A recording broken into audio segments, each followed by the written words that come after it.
स्वागत है आपका बायोलॉजी की ऑनलाइन क्लासों में। हम अध्ययन कर रहे थे पौधों में अनिवार्य खनिज तत्व। हमने ये देखा था कि पौधों के अंदर जो अनिवार्य खनिज तत्व होते हैं उनकी संख्या 17 होती है। अनिवार्य खनिज जो तत्व हैं पौधों के लिए उनकी संख्या 17 होती है। उन 17 में से जैसे कि कार्बन, हाइड्रोजन, ऑक्सीजन, नाइट्रोजन,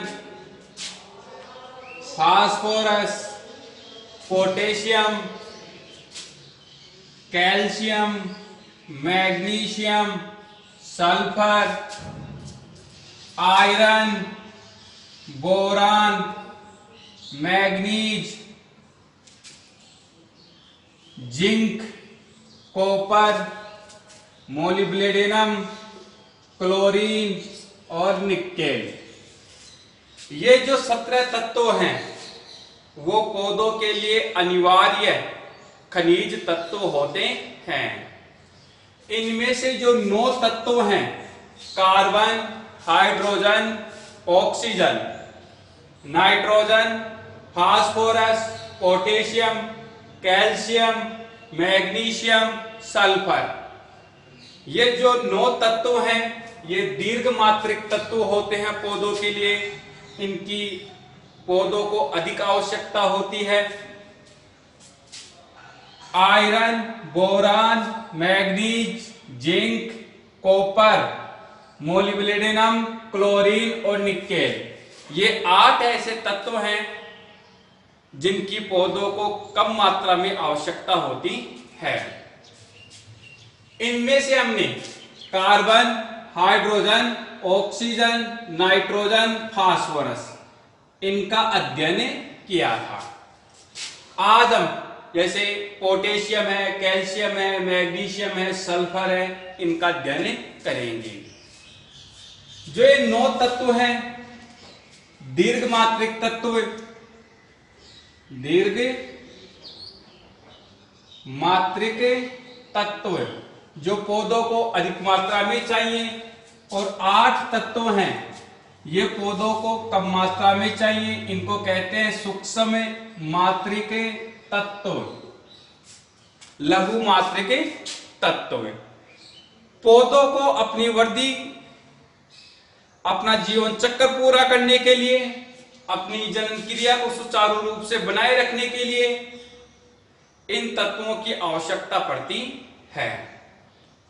पौधों में इनके अलावा और भी तत्व पाए जाते हैं। पौधों के अंदर 60 तत्वों की उपस्थिति देखी गई है, लेकिन 60 तत्वों में से जो ये 17 तत्व होते हैं ये ही पौधों के लिए अनिवार्य होते हैं। इन्हीं से पौधों की जो कायिक वृद्धि होती है वो पूर्ण होती है। पौधे दीर्घ मात्रिक तत्वों को अधिक मात्रा में ग्रहण करते हैं। इन दीर्घ मात्रिक तत्वों में से कार्बन, हाइड्रोजन, ऑक्सीजन, इन 3 तत्वों को अखनिज तत्व माना गया है, क्योंकि ये तीनों तत्व मृदा से प्राप्त नहीं होते हैं। कार्बन CO2 से प्राप्त होता है, हाइड्रोजन जल से प्राप्त होता है, ऑक्सीजन गैस से प्राप्त होता है, नाइट्रोजन ये मृदा के सहयोग से पौधों को प्राप्त होता है। हमने इनका अध्ययन किया था। आज हम कैल्शियम का अध्ययन करेंगे। Ca, calcium. पौधों के लिए कैल्शियम क्यों आवश्यक होता है? कैल्शियम मृदा के अंदर प्रचुर मात्रा में पाए जाने वाला एक तत्व है। कैल्शियम मृदा के अंदर जैसे कि एपेटाइट है, डोलोमाइट है, कैल्साइट है, ऐसों के रूप में बहुत मात्रा में पाया जाता है।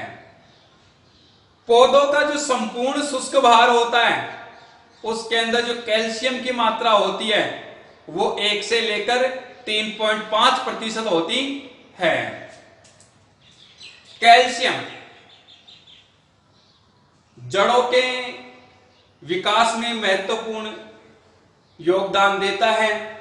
कैल्शियम में जो जड़ों के ऊपर मूल रोम होते हैं उनको विकसित करता है। इसके अलावा जो कैल्शियम होता है पौधों के अंदर कोशिका विभाजन प्रक्रिया होती है, कोशिका विवर्धन प्रक्रिया होती है, उनके अंदर भी अपना योगदान देता है। कैल्शियम पौधों के अंदर जो न्यूक्लिक अम्ल होता है उस न्यूक्लिक अम्ल को प्रोटीन से जोड़ने का काम करता है। कैल्शियम न्यूक्लिक अम्लों को प्रोटीन से जोड़ने का काम करता है। इसके अलावा जो कैल्शियम होता है कार्बोहाइड्रेट है उसके संश्लेषण में भी सहायक होता है। पौधे होते हैं वो कैल्शियम को Ca2+ जो कैल्शियम आयन होता है उसके रूप में ग्रहण करते हैं। कैल्शियम मृदा के अंदर अयस्कों के रूप में पाया जाता है। कैल्शियम पौधों की जो शारीरिक वृद्धि होती है जैसे कि तना है, मूल है, उसको पूर्ण रूप से करता है। कैल्शियम तत्व दीर्घ मात्रिक तत्वों के अंदर आता है और दीर्घ मात्रिक तत्व ऐसे होते हैं, दीर्घ मात्रिक तत्व ऐसे होते हैं जो कि पौधों को अधिक मात्रा में चाहिए। दीर्घ मात्रिक जो तत्व हैं जो ज्यादा मात्रा में चाहिए, इनकी मात्रा पौधों के अंदर 1 से लेकर 10 मिलीग्राम प्रति किलोग्राम शुष्क भार के अनुसार होती है। दीर्घ मात्रिक तत्वों की जो मात्रा होती है पौधों के अंदर वो उनके शुष्क भार के अंदर 1 से लेकर 10 मिलीग्राम प्रति किलोग्राम के अनुसार होती है। कैल्शियम मृदा में एपेटाइट, कैल्साइट, डोलोमाइट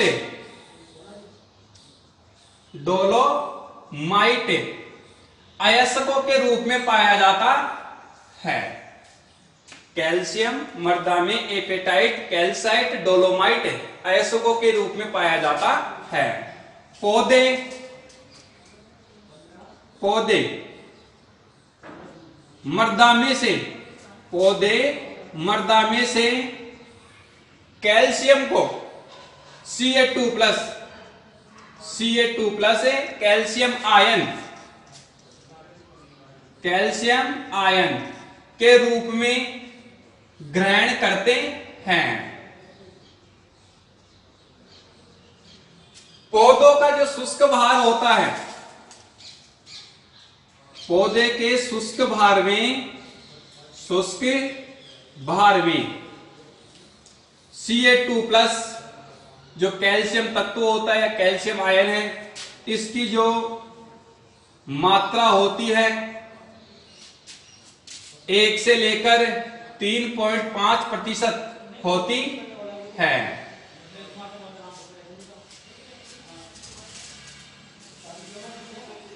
कैल्शियम पौधों में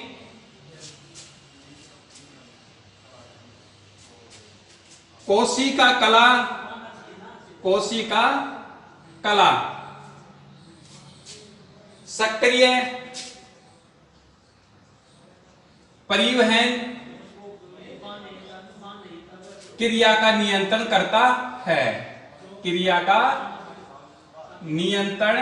करता है।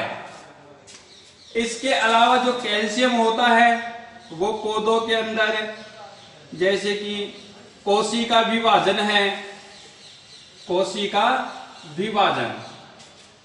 व कोशिका विवर्धन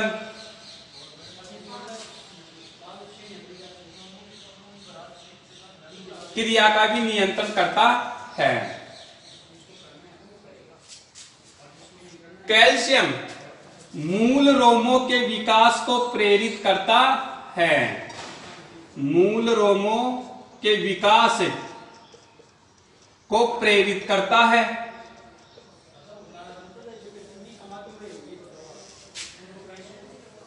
कैल्शियम न्यूक्लिक अम्ल को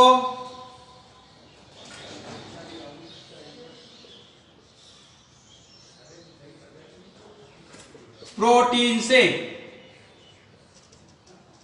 जोड़ने का कार्य करता है।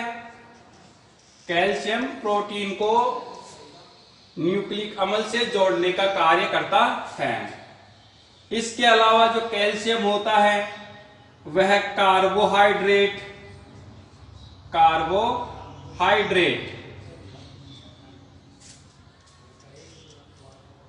एमिनो अम्ल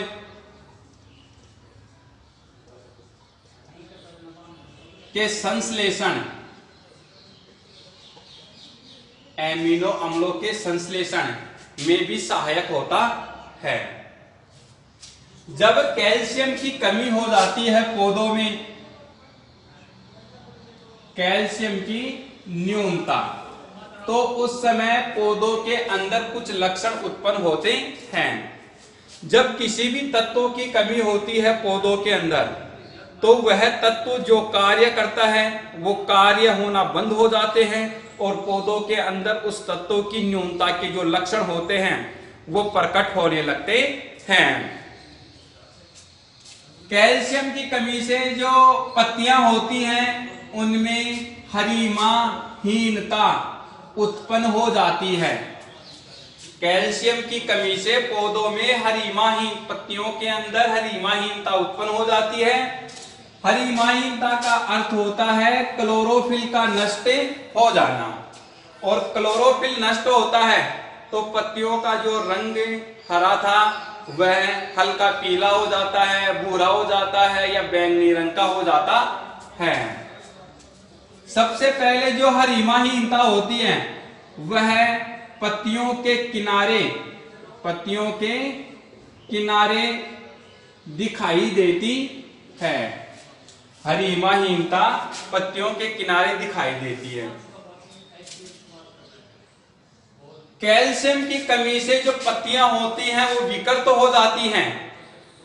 पत्तियों का जो आकार होता है वह बदल जाता है और पत्तियां होती हैं शीर्ष से नीचे की ओर झुक जाती हैं। उस रोग को शीर्ष अंकुशिस्त रोग कहते हैं। शीर्ष अंकुशिस्त रोग कहते हैं। कैल्शियम की कमी से जड़ों का विकास कम होता है। जड़ों का जो विकास होता है वो अल्प होता है। जड़ों का विकास अल्प होता है। कैल्शियम की कमी से पौधों की वृद्धि रुक जाती है। पौधों की वृद्धि रुक जाती है। कैल्शियम की कमी से पौधों के अंदर जो कोशिका विभाजन की प्रक्रिया होती है वह प्रभावित होती है। कोशिका विभाजन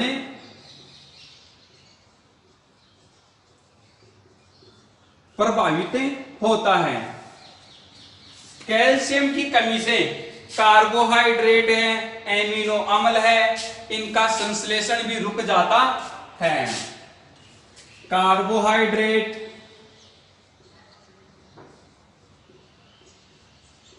एमिनो अम्लों का संश्लेषण रुक जाता है। कैल्शियम की कमी से पौधों के अंदर हरिमाहीनता उत्पन्न हो जाती है। कैल्शियम की कमी से जो हरिमाहीनता उत्पन्न होती है पत्तियों के अंदर, वो सबसे पहले पत्तियों के किनारे प्रकट होती है। सबसे पहले पत्तियों के किनारे जो पर्णहरित होते हैं वो नष्ट हो जाते हैं। कैल्शियम की कमी से जो पत्तियां होती हैं वो शीर्ष से नीचे की ओर झुक जाती हैं। कैल्शियम की कमी से जो जड़ों का विकास होता है वो कम होता है, पौधों की वृद्धि रुक जाती है, कोशिका विभाजन प्रभावित होता है, कार्बोहाइड्रेट एमिनो अम्ल है इनका संश्लेषण भी रुके जाता है, प्रभावित होता है। पौधों के लिए जो कैल्शियम तत्व होता है एक महत्वपूर्ण यौगिक होता है। कैल्शियम मृदा के अंदर एपेटाइट, कैल्साइट, डोलोमाइट अयस्कों के रूप में पाया जाता है, बहुत प्रचुर मात्रा में पाया जाता है। पौधे कैल्शियम को मृदा में से Ca2+ आयन, कैल्शियम आयन के रूप में ग्रहण करते हैं। पौधों का जो शुष्क भार होता है उसमें जो कैल्शियम की मात्रा होती है वो 1 से 3.5% होती है। 1 से 3.5% कैल्शियम की मात्रा होती है। पौधों के अंदर जो कोशिका कला सक्रिय परिवहन क्रिया होती है वह भी कैल्शियम के द्वारा नियंत्रित होती है। कैल्शियम पौधों के अंदर कोशिका विभाजन है, कोशिका विवर्धन है, इन क्रियाओं में भी अपना योगदान देता है। कैल्शियम मूल रोमों के विकास को भी प्रेरित करता है। कैल्शियम पौधों में न्यूक्लिक अम्ल को प्रोटीन से जोड़ने का कार्य करता है। कैल्शियम कार्बोहाइड्रेट एमिनो अम्लों के संश्लेषण में भी योगदान देता है।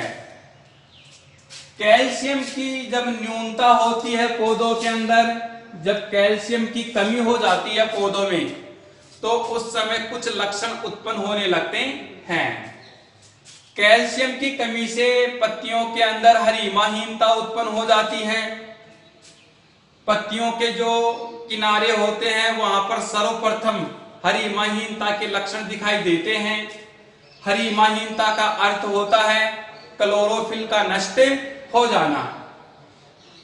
कैल्शियम की कमी से जो पौधों की पत्तियां होती हैं उनके जो शीर्ष होते हैं वो नीचे की ओर झुके जाते हैं, जिसे उस रोग को शीर्ष अंकुशिस्त रोग कहते हैं।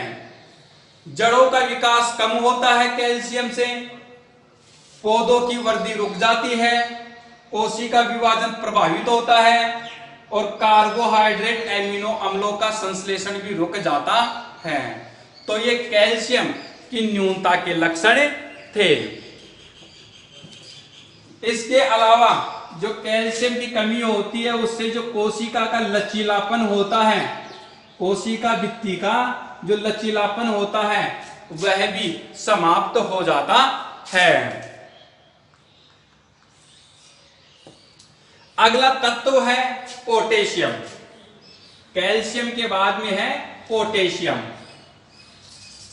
पोटेशियम को जो पौधे होते हैं वो पोटेशियम आयन के रूप में ग्रहण करते हैं। पोटेशियम मृदा में जो अकार्बनिक यौगिक होते हैं उनके रूप में पाया जाता है।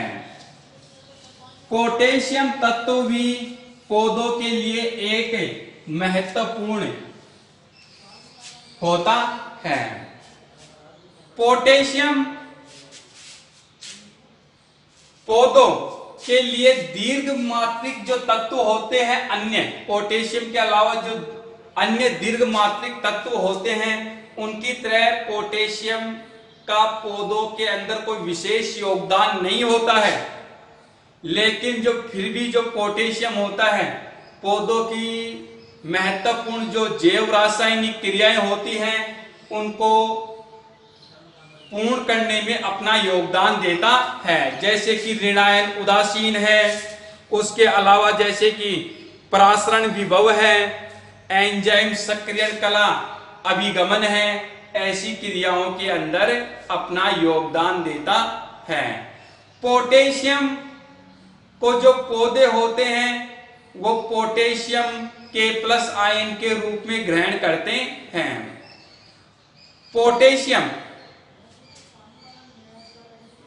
क्लोराइड मृदा के अंदर प्रचुर मात्रा में पाया जाता है। और जो पौधों का शुष्क भार होता है उसके अंदर जो पोटेशियम की मात्रा होती है वह 0.3 से 0.6% होती है। अगला तत्व है पोटेशियम। पोटेशियम मृदा में अकार्बनिक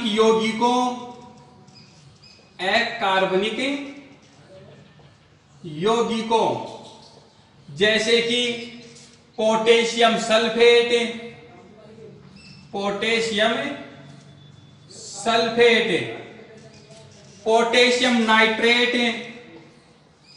पोटेशियम नाइट्रेट आदि यौगिकों के रूप में पाया जाता है। पोटेशियम जो क्लोराइड होता है, पोटेशियम क्लोराइड मृदा में प्रचुर मात्रा में पाया जाता है। मृदा में प्रचुर मात्रा में पाया जाता है। पौधों का जो शुष्क भार होता है, शुष्क भार में जो पोटेशियम की मात्रा होती है, पोटेशियम की मात्रा वो 0.3 से 0.6% होती है। पौधे पोटेशियम को K+ आयन के रूप में ग्रहण करते हैं। अन्य जो दीर्घमात्रिक तत्व होते हैं पोटेशियम के अलावा 8 तत्व, उनकी तरह पोटेशियम का कोई विशेष योगदान नहीं होता है किसी भी क्रिया के अंदर, किसी भी यौगिक में। लेकिन फिर भी जो पोटेशियम होता है वो पौधों की जो महत्वपूर्ण जैव रासायनिक क्रियाएं होती हैं, जैसे कि ऋणायन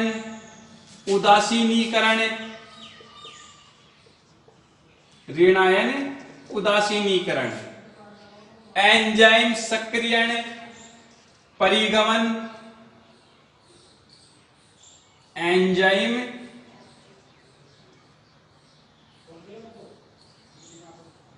सक्रियण कला परिवहन अभिक्रियाओं में। इसके अलावा जैसे कि परासरण विभव इन क्रियाओं के अंदर अपना महत्वपूर्ण योगदान देता है। इसके अलावा जो पोटेशियम होता है यह जैसे कि प्रकाश संश्लेषण, रंध्रों के खुलने तथा बंद होने की क्रियाविधि, रंध्रों के खुलने व बंद होने की क्रियाविधि, इनमें भी पोटेशियम का महत्वपूर्ण योगदान होता है। इसके अलावा जो पोटेशियम होता है वह कोशिका द्रव्य का प्रमुख घटक होता है। इसके अलावा पौधों के अंदर जो पोटेशियम है वह जो पौधों के पर्रों है, शीर्ष होते हैं, मूल शीर्ष है, विभजोतक उत्तक है, उन क्षेत्रों के अंदर बहुत अधिक मात्रा में पाया जाता है। जब पौधों में पोटेशियम की कमी होती है तो उस समय कुछ लक्षण उत्पन्न होने लगते हैं, पोटेशियम की न्यूनता के लक्षण। जैसा पहला लक्षण है, पोटेशियम की कमी से पत्तियों में हरिमाहीनता उत्पन्न होती है, हरिमाहीनता उत्पन्न होती है। और जो पोटेशियम की कमी से जो हरिमाहीनता उत्पन्न होती है वह पुरानी पत्तियों में पहले प्रकट होती है और नई पत्तियों में बाद में प्रकट होती है। पोटेशियम की कमी से जो पत्तियां होती हैं कुरवरित हो जाती हैं, पत्तियों के अंदर घुंडी पड़े जाती है। पोटेशियम की कमी से पौधे के अंदर जो तना है, शाखा है, जड़ है, इनका विकास कम होता है, जिससे पौधा होता है सुपाक से हो जाता है, झाड़ी नुमा हो जाता है पोटेशियम की कमी से। पोटेशियम की कमी से पौधों के अंदर जो रोग प्रतिरोधक क्षमता होती है वो कम हो जाती है। रोग प्रतिरोधक क्षमता कम हो जाती है। पोटेशियम पौधों के अंदर रोग प्रतिरोधी क्षमता उत्पन्न करता है। यदि पोटेशियम की कमी हो जाती है तो पौधों के अंदर जो रोग प्रतिरोधक क्षमता होती है वो कम हो जाती है। पोटेशियम की कमी से जो कोशिका भित्ति होती है, पोटेशियम की कमी से कोशिका भित्ति पर लिग्निन का अवक्षेपण होता है। पोटेशियम की कमी से पौधों की कोशिका भित्ति पर लिग्निन का जमाव होने लगता है, जिससे कि कोशिका भित्ति का स्थूलन हो जाता है। स्थूलन का मतलब होता है कि जो कोशिका भित्ति होती है वह मोटी हो जाती है। जो पोटेशियम है यह भी दीर्घमात्रिक तत्व होता है पौधों के लिए।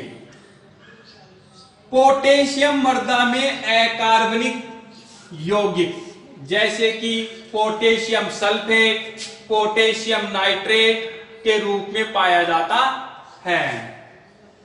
पोटेशियम क्लोराइड के रूप में जो पोटेशियम होता है वह मृदा के अंदर प्रचुर मात्रा में पाया जाता है। पौधों का जो शुष्क भार होता है, पौधों के शुष्क भार में जो पोटेशियम की मात्रा होती है वह 0.3 से 0.6% होती है। पोटेशियम को जो पौधे होते हैं K+ आयन के रूप में मृदा से ग्रहण करते हैं। अन्य जो दीर्घमात्रिक तत्व होते हैं पोटेशियम के अलावा, जैसे कि carbon, hydrogen, oxygen, nitrogen, phosphorus, calcium, magnesium, sulphur, जो ये अन्य दीर्घमात्रिक तत्व हैं, उनकी तरह पोटेशियम का पौधों के अंदर कोई विशेष योगदान नहीं होता है। फिर भी पोटेशियम पौधों के अंदर कुछ महत्वपूर्ण जैव रासायनिक क्रियाएं होती हैं, जैसे कि ऋणायन उदासीनीकरण है, एंजाइम सक्रियण कला, परिवहन अभिक्रिया है, प्राशन विभव है, इनके अंदर अपना योगदान देता है। इसके अलावा जो पोटेशियम होता है वह पौधों के अंदर जो प्रकाश संश्लेषण क्रिया होती है, रंध्रों के खुलने व बंद होने की क्रिया विधि है, उसमें भी अपना महत्वपूर्ण योगदान देता है।